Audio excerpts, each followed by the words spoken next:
Salut à toi, pensée du jour numéro 289. Zone 2, séance dédiée ou combinée à d'autres entraînements.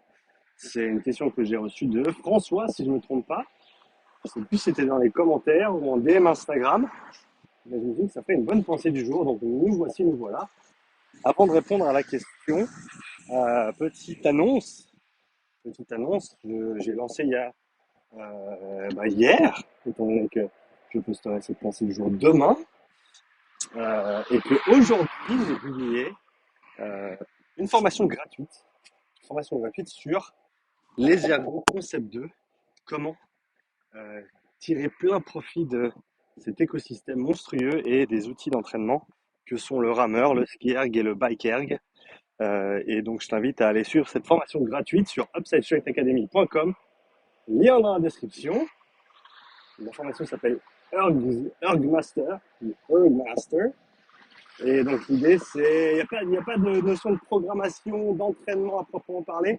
On va parler des différentes applications qui sont gratuites et que tu peux utiliser avec le Concept 2, notamment le log Concept 2, l'application Concept 2 qui s'appelle ErgData, ainsi que le PM5, donc l'écran, le moniteur de performance, et tous les détails qui vont avec, les conversions d'unités, les watts, les calories par heure, les splits, tout ce qu'il faut savoir.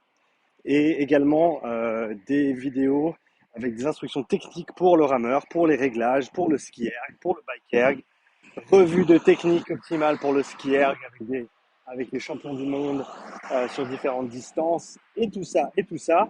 Donc voilà, sans plus attendre, précipite-toi sur Upside Strength Academy avec un y.com ou clique le lien dans la description pour aller suivre ma formation gratuite sur le sujet, formation précurseur au programme d'entraînement qui seront bientôt disponibles. Euh, donc voilà, pour attaquer maintenant sur la zone 2, du coup, l'intégration de la zone 2 dans la semaine, est-ce qu'on devrait faire une séance dédiée ou est-ce qu'on devrait combiner ça à d'autres entraînements? Ma réponse, c'est oui. Ma réponse, c'est oui parce qu'on peut faire les deux. Et donc, ce que je fais maintenant avec les athlètes que je suis en termes de programmation, c'est que je combine en fait ces deux approches.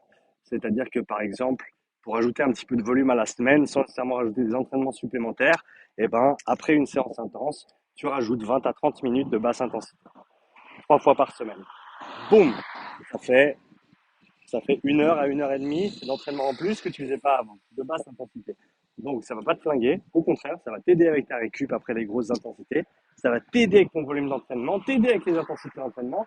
Bref, c'est tout bénef, ça prend juste un peu de temps, mais ça rajoute pas d'entraînement supplémentaire. Et en plus de ça, on rajoute un entraînement, peut-être deux pour certains, dédié en zone 2.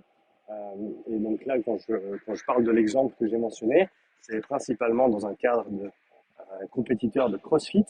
Et donc voilà, pour les CrossFitters, rajouter de la zone 2 post-WOD plusieurs fois par semaine et ensuite faire une séance dédiée dans la semaine, juste pour voilà, rajouter un peu de volume et faire ça et prolonger un petit peu l'effort parce qu'on sait que la durabilité, c'est un paramètre important de ces séances de zone 2. Et ben, c'est pas mal comme compromis. C'est pas mal comme compromis. Si tu fais du vélo, eh ben, post-intensité, pareil, tu peux rajouter une demi-heure, 1 heure, 1 heure et demie de basse intensité. Va voir ma revue de manuel d'entraînement de Niels van der Poel. Il faisait ça également. Après ces séances d'intensité, eh ben, il faisait encore 1 heure, 1 heure et demie, 2 heures, 2 heures et demie de basse intensité. Donc tu peux également le faire. Et après, bien sûr, si tu es un sportif de sport d'endurance, la majorité de tes séances vont être composées de basse intensité et donc ce sera des séances un peu plus isolées. Donc voilà, il n'y a pas de bonne réponse, tu peux faire les deux. Ça dépend de ton contexte, ça dépend du temps que tu as, ça dépend de pas mal de choses, mais tu peux très bien bénéficier des deux. Après, c'est clair que idéalement, plus tu vas pouvoir faire de séances dédiées et plus elles vont être longues et mieux ce sera. Et mieux ce sera. Mais là, on parle d'idéal alors que moi, j'aime bien rester dans le pratique, dans le concret. Et donc, dans le pratique, dans le concret, tu rajoutes de la basse intensité 3 fois par semaine à tes séances intenses, 20 à 30 minutes. Et en plus de ça, tu rajoutes 45 minutes, 1 heure d'entraînement de zone 2 quelque part dans ta semaine en dédié.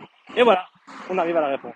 Dis-moi ce que tu en penses, dis-moi ce que toi tu fais ou ce que tu as fait qui fonctionne pour toi en termes d'intégrer la zone 2 dans ta semaine. Donc c'est intéressant de savoir, d'avoir les retours de chacun sur comment tu organises ta semaine comment tu intègres ce genre de travail, surtout si tu n'en faisais pas avant et que tu as commencé à en faire il y a quelques temps via ce que je disais ou ce que d'autres préconisaient au niveau de cette zone 2. Donc voilà, j'attends ton commentaire sous la vidéo. Je te rappelle, n'oublie pas d'aller suivre ma formation gratuite sur les ergots Concept 2, de laisser un like sur la vidéo bien sûr, et écoute, je te dis à bientôt pour la nouvelle pensée du jour. Ciao.